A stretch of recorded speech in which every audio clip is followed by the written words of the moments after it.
So one of the most common pieces of advice when it comes to making an action camera look less like an action camera when it comes to the footage is to use ND filters. The trouble is that using ND filters with an action camera can be a bit of a faff, and I don't like using them myself because for me, one of the conveniences of using an action camera in the first place is that I don't have to mess around too much with things like filters, but I can certainly see why people use them. It allows more control over the shutter so you can get a more natural motion to the image. So what do you do if you want to smooth out that motion and make it look a bit more natural, but you don't want to be messing around with ND filters? Well, stick around because here are a few solutions. So as you can probably guess, I'm going to be doing everything in software.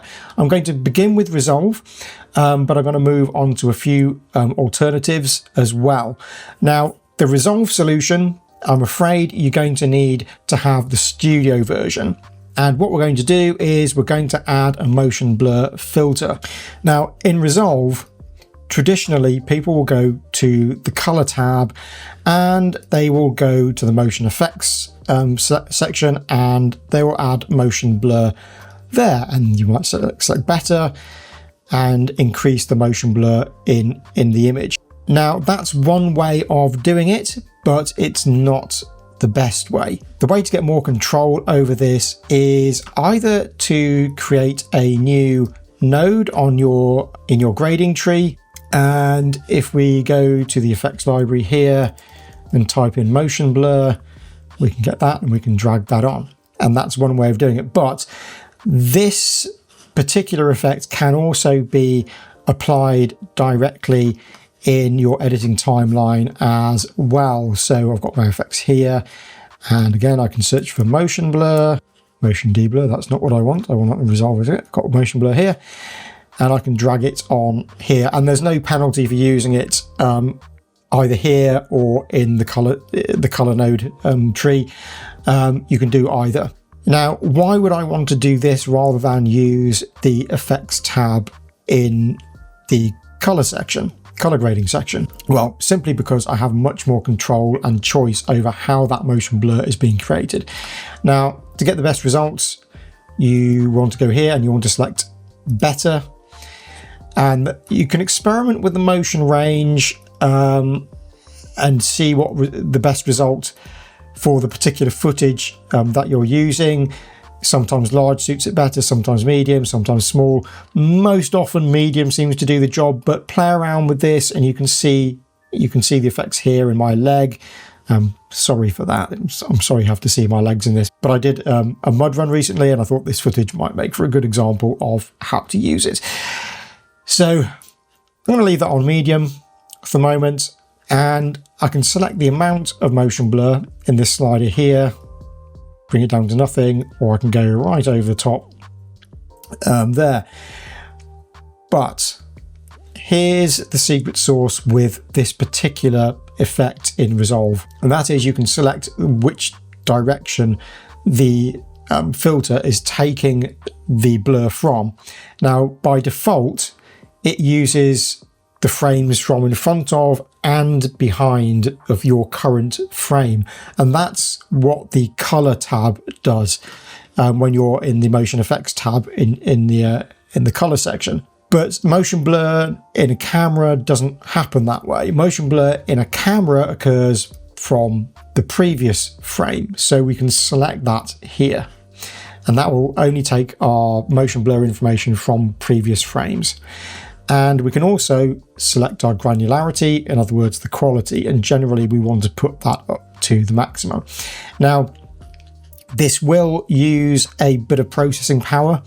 It's depending on your machine, this might slow it down quite a bit, but you can see the effect quite clearly.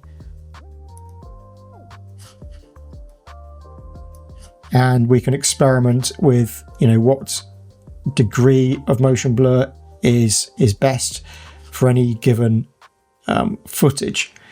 But you can see it's made a big difference to the motion effect. Now, this isn't perfect. It does have trouble when it comes to frames where it can't really determine the movement information. So a case in point is this shot here. Now there's a lot of detail on the ground here, a lot of grass and the trees. But if I put the motion blur filter on to that, go to better, you can see that it has trouble with the grass to some degree. You've got a lot of motion, a lot of blurring over here, but here it's kind of, it's not the best. So it's not completely infallible. These effects will get better over time. This has improved quite a lot since previous versions of the software. But generally when it's in motion, when it's playing through, it's still worth doing. I do have to turn this down to quarter resolution in order to get the playback speed, but that's with the motion blur,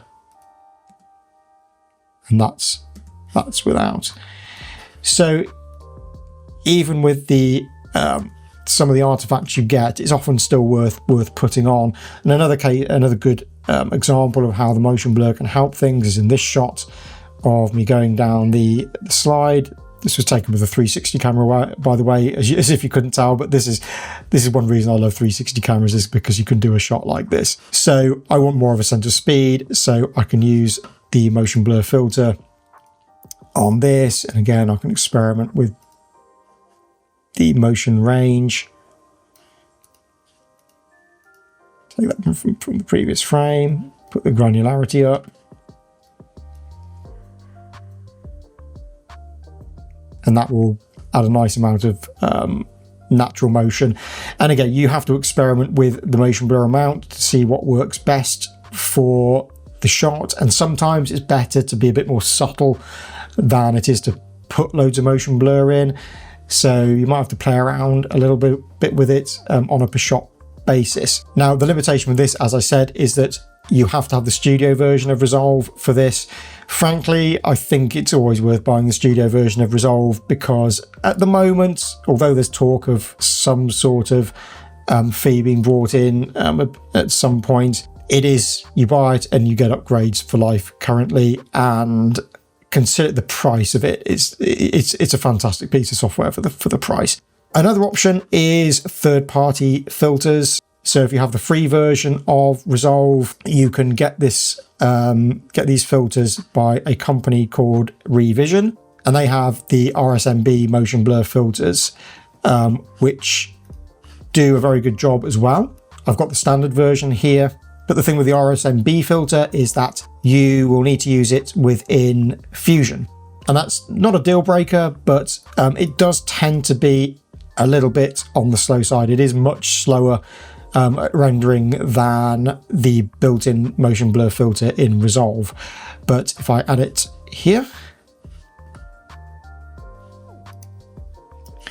and put the GPU, even with the GPU it runs pretty slowly. It's set to previous frame here, and we can select the blur amount here,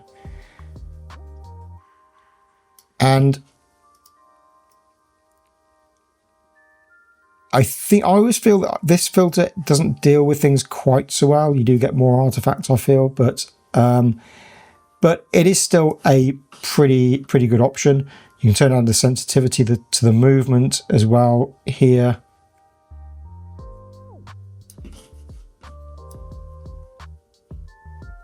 So again, you'll need to play around with it to see what the best result is.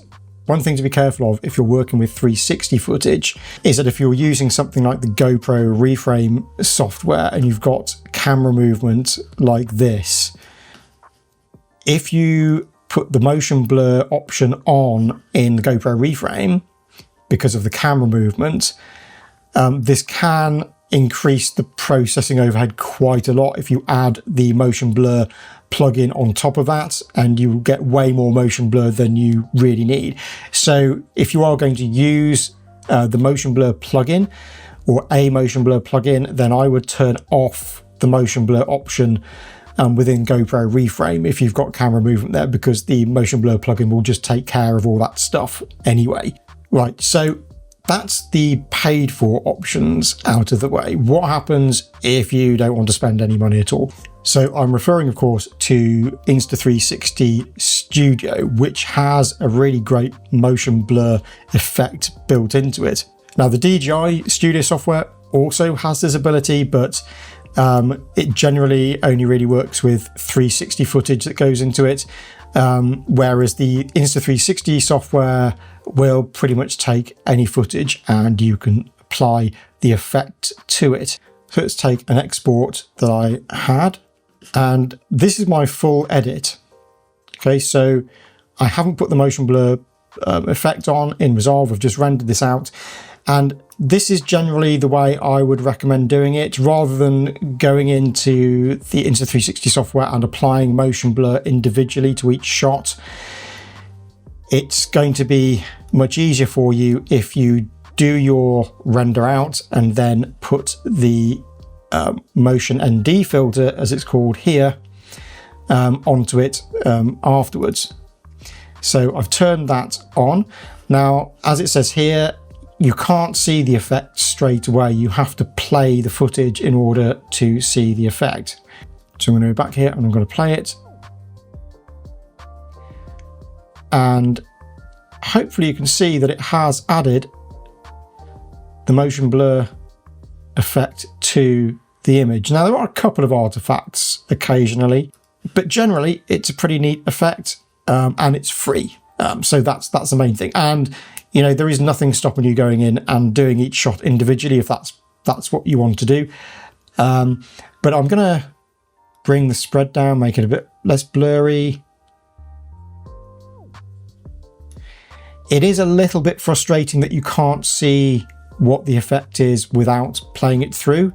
That makes judging the settings quite difficult.